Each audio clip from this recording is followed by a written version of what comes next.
บักเสียงพอสะ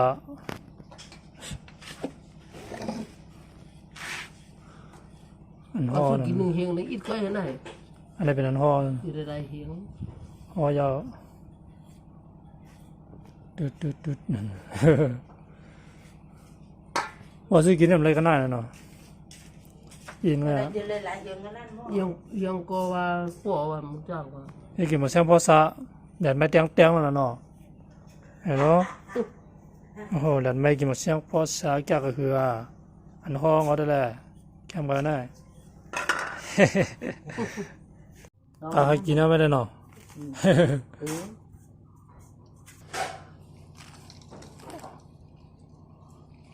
สุดมีหวังสุดเลยตัวนั้นกันเนี่ย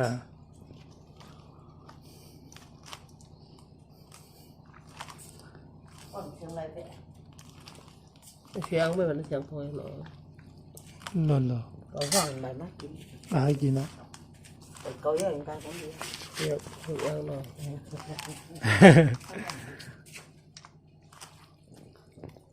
อีบักเกี้ย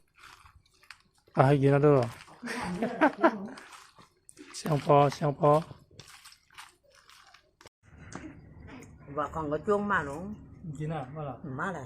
phải chín น่า mà แดดไม่กินบักเสีย mấy งพอ qua phải chín mà เอามาเลยใส่อ่ะ dạ có ở không ăn đôi chim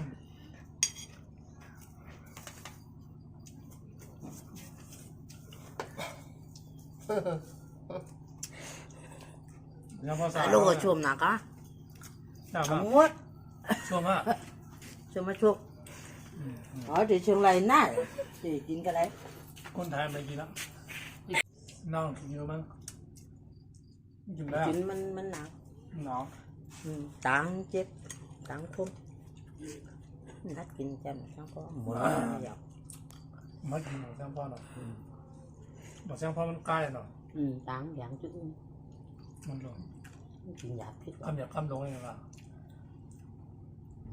đoàn của mình này có thì cho nên này chẳng mà mình chín đã อ๋อใช่ป่ะ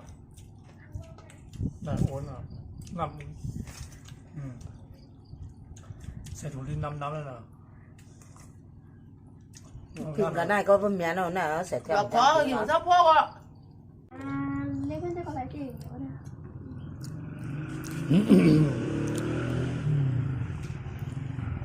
คนนี้เนี่ย3 กรัมหมดปีแล้วเนาะกินได้เดือน เด็ก นะ กินซื้ออะไรนั่นน่ะ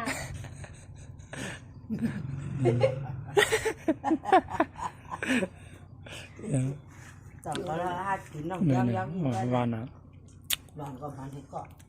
โอ้กินนี่ก็ไม่ยอมล่ะกินนี่ก็แหละนั่นบายกินก่อนอะไรกินในบนก่อน